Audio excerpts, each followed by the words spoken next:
All right, guys, the journey has come to an end. I may eventually do Elvis because I'm a completist, and I do really enjoy that film, but I've explained it enough. I'm not going to go back over why I didn't do it. But this is it. We made it. Took 10 days, and here we go. John Carpenter's pro-life Masters of Horror episode. Now, I have said on previous videos throughout here that this episode was awful. I think I said it on like The Ward or a few of them. Going back and rewatching this, I have to say I was surprised. It's not bad. Go ahead, light your fucking torches, get your pitchforks. That's okay. I will always tell you my opinion. Now, having said that, I went into this episode the first time coming off of cigarette burns, coming off of John Carpenter's name. This was before he made The Ward. Like, I came into this like, John Carpenter, blah, blah, blah, expectations were high. And I was disappointed greatly. This time, expectations bottom of the barrel, dug down through the barrel into the ground. That's how low my expectations were. So, expectations can affect a lot. So I think that might play a role here because, as I said, it's not bad. It's not great, but it was fine. It was actually a pretty good watch. And I think the biggest difference, the one that surprised me the most, was that I remember there being like a ton of shoddy CGI, especially with like the demon stuff and all that. Now, while there is some, like 2 heads get blown off and one of them is really noticeably bad, and some of the stomach moving around stuff looks pretty bad, but the demon, like the dad demon that comes out, is full practical and looks awesome. And the baby demon with like the fucking spider legs from The Thing looks great too. Those 2 things shocked me. When I came out, I was like, I don't remember. I thought those were terrible looking in my memory. And they're awesome. So, I don't know what the fuck. Anyway. So, let's get into Assault on Abortion Clinic 13. That would have been fantastic if that's what this was called. So, we have Ron Perlman trying to save a little Hellboy. Yeah. All right. I got jokes here tonight. And as I said, there's a CGI headshot where the guy's head's blown off. Like, you see this whole part of his head blown off. Then he's fucking laying on the ground a minute later, and they show it again, and it's like practical makeup, and it's just like his head's like right here, just has some, like a chunk taken out of it, and all of his head is still there.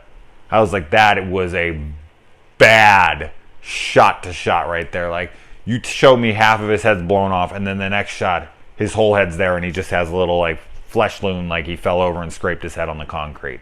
Wow, that was bad. Love how Ron Perlman seems to be more obsessed with saving his daughter than anything else. His son dies, and he's so whatever about it. Like, there's a point where he's like, is this the hand where you killed my son with? But when he's sitting there dying, he's bleeding out from his neck wound. He's just kind of like, whatever. And I guess that's just kind of a testament to his character in this moment. Like, he is so driven by what he thinks is God's word that he is not going to let anything stand in his way. Like, he will let his sons die. He will die. He is there. He's on a mission from God, Blues Brothers style. And he ain't letting nothing get in his way and nothing stop him. Now, the fact that the doctor goes and gets a bulletproof vest on and he's like shooting at him, that was pretty cool. But the fact that he goes and he sits in his chair, points a gun at the door. Ron Perlman comes out into the door frame, shoots at him. The guy's position is now given away that he's just sitting right there in the chair.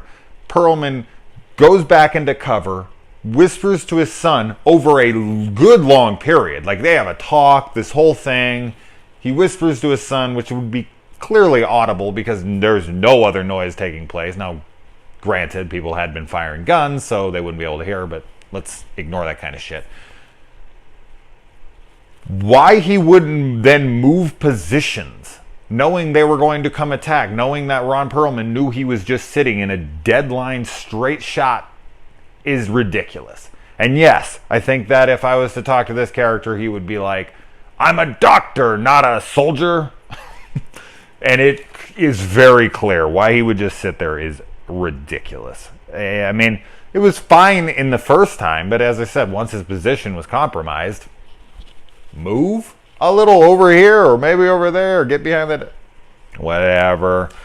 Logic. And there's just this dad in this that, you know, he's just that character. You're just like, please die, please die. He's there with his daughter, and he's just like telling her to shut the fuck up and putting his hand up to his pregnant daughter who's like 16 or something. And it's just like, please fucking die. And he gets his head blown off. Now that second shot, which is, the first one looks bad, but the second one's done from more of a distance. And I think with shittier CGI like this, you got to do it more from a distance. It's quick and it's a little bit more from a distance, so it doesn't look anywhere near as bad. And I'm just like, yes, fucking die, cunt. God, that guy was awful. And I think one of the issues I have with the story itself here is you've got this like Roe versus Wade kind of social commentary thing going on here, pro-lifers versus, you know, pro-choicers, and, you know, that's the whole message and thing going on here. And the fact that the pro-lifer guy ends up letting the demon spawn, you know, the son of the devil here, Damien, come to be, which the girl ends up just shooting the fucking thing and it dies like nothing, which I don't know, whatever. But Ron Perlman's character is supposed to be protecting this baby from getting aborted. And he's like, here's the voice of what he thinks is God, and ends up being this demon, devil. I don't know if it's supposed to be the devil or it's just a straight demon, whatever. But he doesn't prevent anything. Like, the doctor who is going to give her the abortion never signs off on it because, for one, he thinks she's mentally unstable when she first comes in, so he can't perform it then.